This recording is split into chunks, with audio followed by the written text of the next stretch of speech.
Hello students, we were doing chapter capital and revenue, and in the last video we have done capital expenditure and revenue expenditure.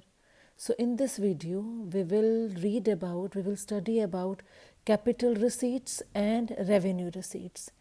Capital receipt क्या होते हैं, revenue receipt क्या होते हैं, और capital और revenue का जो एक्सपेंडिचर एस्पेक्ट था वो हम पढ़ चुके हैं. सो अब हम पढ़ेंगे कैपिटल और रेवेन्यू का receipt concept. So let's start. Capital receipt and revenue receipts. It is also necessary to make proper distinction between capital receipts and revenue receipts. तो अब इन दोनों में क्या डिफरेंस है? Revenue receipts are shown. Revenue receipts are shown on the credit side of trading and profit and loss account, whereas capital receipts are shown in the balance sheet either as increase in liability or as reduction in the value of asset. बच्चों जो हमारा ये capital या revenue receipt है, revenue receipt क्या होता है? प्राप्तियाँ, income. तो ये रेवेन्यू रिसीट क्या है? वो इनकम, वो प्राप्तियाँ या वो इनकम जो हमारी डे टू डे एक्टिविटीज से होने वाली इनकम है, जो हमारी रिपीटेड नेचर की इनकम है. In other words it is known as revenue receipts. Capital receipts क्या हैं? वो प्राप्तियाँ या वो रिसीट जो हमारी day to day routine activity से होने वाली इनकम नहीं है. ये वो इनकम है, ये वो रिसीट्स है जो हमारी रिपीटेड नेचर की नहीं है. जैसे से for example sale of fixed asset. हम फिक्स्ड एसेट हमारी फर्म रोज़ रोज़ सेल नहीं करती, ये रिपीटेड नेचर की रिसीट्स नहीं है. Sale of fixed asset of ₹2,00,000, हमने 2 लाख के फिक्स्ड एसेट बेचे, तो ये जो 2 लाख रुपए आए हैं बच्चे, ये हमारे कैपिटल रिसीट्स हैं. ये रिपीटेड नेचर का रिसीट नहीं है. तो जो रिपीटेड नेचर की जो हमारी रिसीट्स हैं वो होती हैं रेवेन्यू, और जो रिपीटेड नेचर की नहीं है वो है हमारी कैपिटल रिसीट्स. तो जो रेवेन्यू रिसीट्स हैं उनको हम ट्रेडिंग और प्रॉफिट एंड लॉस अकाउंट की क्रेडिट साइड दिखाते हैं, राइट बच्चों. और जो कैपिटल रिसीट्स हैं वो बैलेंस शीट में शो करते हैं या तो इधर एज इंक्रीज इन लायबिलिटी, यदि हमारी लायबिलिटी इंक्रीज हो रही है तब भी बैलेंस शीट में, या हमारी असेट की वैल्यू यदि रिड्यूस हो रही है तो भी हम उसको, जो भी हमारी कैपिटल रिसीट्स हैं वो बैलेंस शीट में, रेवेन्यू रिसीट्स हैं, इनकम है, इसलिए ट्रेडिंग और प्रॉफिट एंड लॉस की क्रेडिट साइड दिखाते हैं. अब थोड़े से एग्जांपल कर लेते हैं रेवेन्यू रिसीट्स के और कैपिटल रिसीट्स के. लो बच्चों पहले एग्जांपल देख लेते हैं कैपिटल रिसीट्स के क्या क्या एग्जांपल हैं. तो एक बार दोबारा बता देती हूँ.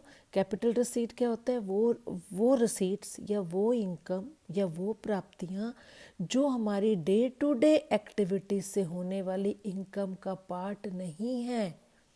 जैसे से for example amount received from the sale of fixed asset और इन्वेस्टमेंट. वो अमाउंट जो हमें फिक्स्ड असेट या इन्वेस्टमेंट की सेल के बाद मिला है, वो जो अमाउंट मिला that is known as capital receipts. ये देखो फिक्स्ड असेट को हम सेल कर रहे हैं, ये डे टू डे की जो एक्टिविटीज है उनसे होने वाली इनकम नहीं है. Capital contributed bye proprietor partners, business में मालिक ने या पार्टनर्स ने जो कैपिटल कंट्रीब्यूट करी है, और money obtained from the issue of shares and debentures in the case of company. और यदि कंपनी के केस में बात करें तो जब कंपनी शेयर्स या डिबेंचर इशू करती है और जब पैसा आता है शेयर्स और डिबेंचर इशू करके जो पैसा आया कंपनी के पास, फर्म के पास, वो भी हमारा कैपिटल रिसीट्स है फर्म का. फर्म के लिए वो कैपिटल रिसीट्स है. Amount received by way of loan, और यदि हमारी फर्म ने यदि लोन लिया है तो वो जो अमाउंट आया है वो भी कैपिटल रिसीट्स है. तो बच्चों जैसे लोन लिया है तो फर्म जो है लोन वो रोज़ थोड़ी ना लेती है. ये रेवेन्यू नेचर की रसीट्स नहीं है, ये कैपिटल नेचर की रसीट है। आगे देखते हैं रेवेन्यू रसीट्स क्या है। फर्स्ट एग्जांपल है रेवेन्यू रसीट का, money obtained from sale of goods. देखो बच्चों, ये अब जो हम डेली जो गुड्स सेल कर रहे हैं उससे जो हमारे को प्रॉफिट हो रहा है या मनी ऑब्टेन हो रही है, दैट इज़ रेवेन्यू रसीट। क्योंकि मैंने अभी बताया रेवेन्यू रिसीट क्या है, जो डे टू डे रूटीन की जो एक्टिविटीज़ हैं वो क्या है, गुड सेल करना। फर्म क्या कर रही है, गुड से तो सेल कर रही है, उससे होने वाला जो प्रॉफिट है, जो हमारी इनकम है, मनी है, वो है रेवेन्यू रिसीट्स।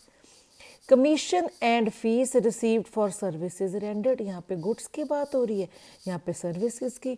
यदि हम यदि फर्म कोई सर्विसेज दे रही है अपने कस्टमर को, तो उससे मिलने वाली कमीशन या फीस वो भी रेवेन्यू रिसीट है। Interest and dividend received on investment, हमने बच्चों पैसा इन्वेस्ट करा है, जब हम पैसा इन्वेस्ट करते हैं तो उससे जो इंटरेस्ट या डिविडेंड की इनकम है वो तो हमें रेगुलर नेचर में मिल रही है ना, वो तो रिपीटेड नेचर की इनकम हुई। आपने पैसा कहीं इन्वेस्ट करा, उससे मिलने वाला इंटरेस्ट, या मैं कंपनी की बात करूं, in the case of company, आप जब किसी कंपनी में पैसा इन्वेस्ट करते हो तो कंपनी हमें क्या देती है, डिविडेंड देती है। तो उससे होने वाली इनकम हमारी रिपीटेड नेचर की इनकम है, और रिपीटेड नेचर की इनकम को हम क्या कहते हैं, रेवेन्यू रिसीट्स। तो बच्चों एक एग्जांपल लेते हैं जिससे रेवेन्यू रिसीट और कैपिटल रिसीट में आपको डिफरेंस बिल्कुल ही क्लियर हो जाएगा। सो एक एग्जांपल लेते हैं, state which of the following receipts would be treated as capital receipt and revenue receipt. तो इसमें से हमें बताना है कि कौन सी हमारी ट्रांजैक्शन कैपिटल रिसीट की है और कौन सी रेवेन्यू की है। तो फर्स्ट देखो, received ₹5 lakh from the issue of share. अब हमने शेयर्स इशू करे, ये रिपीटेड नेचर की रिसीट नहीं है, कंपनी को फंड्स की ज़रूरत थी, कंपनी ने शेयर्स इशू करे और फंड रिसीव करा, ये क्या है, कैपिटल नेचर की इनकम, कैपिटल नेचर की receipt, not income, receipt. And expenses of issue, और क्योंकि जब हमने शेयर्स इशू करे थे, इशू करने के टाइम फर्म कंपनी का जो एक्सपेंस हुआ है वो है 10,000। तो ये क्या है, ये जो 10,000 है, ये देखो ₹10,000 is also a capital expenditure. क्यों, since it is incurred in raising the capital, क्योंकि ये 10,000 हम क्यों खर्च कर रहे हैं, ताकि ये जो 5 लाख रुपीज़ हैं जो पब्लिक को हमने शेयर्स इशू करे हैं वो हमें मिल सकें। तो ये 10,000 खर्चा हमने क्यों करा है, कैपिटल रिसीट के लिए करा है। तो ये हमारा क्या है, कैपिटल एक्सपेंडिचर है, ये हमारी कैपिटल रिसीट है। कैपिटल रिसीट को रिसीव करने के लिए हमने जो खर्चा करा है ये है कैपिटल एक्सपेंडिचर। अब देखो, received ₹1 lakh as subsidy from state government, हमें स्टेट गवर्नमेंट से 1 लाख की सब्सिडी मिली, गवर्नमेंट से मिली है, ये क्या है बच्चे, ये रेवेन्यू रिसीट है। क्यों, इसका रीज़न देखो, it is a revenue receipt because it is received in the normal course of the business। ये डे टू डे कोर्स जो है, नॉर्मल कोर्स ऑफ बिजनेस से मिला है हमें। और सबसे जो इसका मेन रीज़न है कि जब हमें गवर्नमेंट से सब्सिडी मिली, हमने प्रोडक्शन शुरू करी, हमने कुछ पैसा अपना लगाया, कुछ पैसा हमें सब्सिडी गवर्नमेंट से मिल गई, तो इससे क्या हुआ, जो कॉस्ट ऑफ प्रोडक्शन है पर यूनिट वो रिड्यूस हो गया बच्चों। It reduces the cost of production of the goods, so it will be our revenue receipt। हमारी कॉस्ट ऑफ प्रोडक्शन जो है वो कम हो रही है क्योंकि हमें गवर्नमेंट से हेल्प मिल रही है, सब्सिडी मिल रही है, सो ये रेवेन्यू रिसीट है। Compensation received from improvement trust for compulsory removal of business to another business, हमें बच्चे एक इम्प्रूवमेंट ट्रस्ट है उससे कंपनसेशन मिल रही है। क्यों, for the compulsory removal of business to another place, हम अपने बिजनेस को जिस लोकेशन पे, जिस जगह पे हमारा बिजनेस चल रहा है उसको वहाँ से हमें रिमूव करके कहीं और शिफ्ट करना है, और ये जो मूवमेंट थी ये कंपल्सरी थी, और उसके लिए हमें कंपनसेशन मिली है इम्प्रूवमेंट ट्रस्ट से कि आपका जो बिज़नेस है वो यहाँ पे नहीं करो, आप इस बिज़नेस को कहीं और ले जाओ। तो ये हमारा रेवेन्यू रिसीट है। Since it will reduce the cost of remove. देखो बच्चे हमें मिल गया, हमें हमारा जो खर्चा हुआ है बिजनेस को एक जगह जो सेटअप था वहाँ से उठाकर हम कंपलसरी कहीं और लेके जा रहे हैं, किसी और जगह पे सेटअप कर रहे हैं, तो उसका हमें खर्चा जो कंपनसेशन है इम्प्रूवमेंट ट्रस्ट दे रही है। सो क्या होगा, it will reduce the cost of removing the business to another place. हमारा जो कॉस्ट आ रही है वो कम हो जाएगी, क्यों? क्योंकि हमें इम्प्रूवमेंट ट्रस्ट से पैसा मिल रहा है। तो ये हमारा रेवेन्यू रिसीट है। इन्वेस्टमेंट विच वॉज परचेज्ड इन 2007, हमने 10 लाख की कोई इन्वेस्टमेंट परचेज की थी 2007 में, सोल्ड इन 2015, 2015 में हमने उसको बेच दिया, कितने में? 12 लाख में। अब बताओ ये रेवेन्यू है, ये कैपिटल है। देखो जब इन्वेस्टमेंट परचेज करिए बच्चों, ये हमारी कैपिटल रसीट है। इन्वेस्टमेंट फिक्स्ड एसेट होता है, फिक्स्ड एसेट पे जब आप कोई एक्वायर करते हो फिक्स्ड एसेट, तो वो क्या है? हमारा कैपिटल एक्सपेंडिचर है। 10 लाख की हमने इन्वेस्टमेंट परचेज करी है, मतलब capital expenditure. ₹12 lakh is the capital receipt. ध्यान दो, देखो आगे 12 लाख रुपए की बेच दी। अब ध्यान दो, 2007 में 10 लाख रुपए की, जब 2007 में हमने खर्च किए थे ये 10 लाख, ये हमारा कैपिटल एक्सपेंडिचर है। 2015 में यही हम इन्वेस्टमेंट हमने 12 लाख की बेच दी। अब 12 लाख आए, ये day to day routine activities का पार्ट नहीं है, ये हमारा कैपिटल रसीट है। जो 12 लाख रुपए हमें मिले हैं 2015 में, हमने एक इन्वेस्टमेंट बेची है, बेशक 10 लाख की थी, आए कितने? 12 लाख। तो ये कैपिटल रसीट है। 2007 में हमने ये 10 लाख की इन्वेस्टमेंट परचेज की थी, ये कैपिटल एक्सपेंडिचर है 2007 के लिए।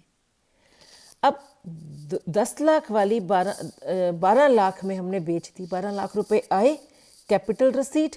और ये जो 2 लाख है ये हमारा कैपिटल प्रॉफिट है, जिसको हम कैपिटल गेन भी बोलते हैं। देखो 12 lakh capital receipt, because it is a sale proceed of a fixed asset. Investment fixed asset है, ₹2 lakh is the capital profit या कैपिटल गेन। लास्ट देखो, for the welfare of employ की वेलफेयर के लिए ए रिक्रिएशन सेंटर, जहाँ पे उनका मनोरंजन हो, एक्टिविटीज़ वो प्ले कर सकें। वेलफेयर ऑफ एम्प्लॉय के वेलफेयर के लिए एक recreation centre was constructed at A cost of ₹8 lakh. अब रिक्रिएशन सेंटर बना रहे हैं एम्प्लॉयज़ के लिए, उनके वेलफेयर के लिए, ठीक है। अब हमने कंस्ट्रक्शन की है 8 लाख की, तो ये रोज़ रोज़ तो नहीं बनेगा, ये रेवेन्यू नेचर का एक्सपेंडिचर तो नहीं है।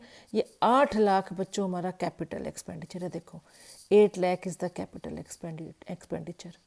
वो खर्चा जो एक बार करेंगे उसका बेनिफिट लॉन्ग टाइम तक मिलेगा, right. 5 lakh was received from the state government. 5 lakh state government ने दिए as grant for its construction. इसके कंस्ट्रक्शन के लिए स्टेट गवर्नमेंट ने हमें कुछ ग्रांट दिए। तो 8 लाख हमारा कैपिटल एक्सपेंडिचर है, 5 लाख मिल रहा है, ये हमारा कैपिटल रिसीट हो गया, कैपिटल गेन हो गया, राइट। तो ये था हमारा कि डिफरेंस क्या है कैपिटल रिसीट और रेवेन्यू रिसीट में। तो बच्चों अब करते हैं what is deferred revenue expenditure. ये एक्चुअली हम ऑलरेडी कर चुके हैं चैप्टर 2 में, बेसिक अकाउंटिंग टर्म्स वाले चैप्टर में हमने ये अच्छे से किया था। एक बार उसको दोबारा रिकॉल करते हैं। What is deferred revenue expenditure? There are certain expenditures which are revenue in nature, right? ऐसे कई खर्चे हैं जो रेवेन्यू नेचर के, मीन्स रिपीटेड नेचर के खर्चे हैं। लेकिन हमने बच्चे रेवेन्यू एक्सपेंडिचर में क्या किया था, वो एक्सपेंडिचर जिसका बेनिफिट हमें उसी करंट ईयर में मिल रहा है, आगे नहीं मिलेगा। खर्चा हमने किया है और उसका बेनिफिट हमें same year, same current year में मिलेगा। लेकिन अब यहाँ पे कुछ और रेवेन्यू एक्सपेंडिचर्स की बात कर रहे हैं कि कुछ एक्सपेंडिचर ऐसे हैं जो रेवेन्यू नेचर की हैं, but the benefit of which is likely to be derived over a number of years.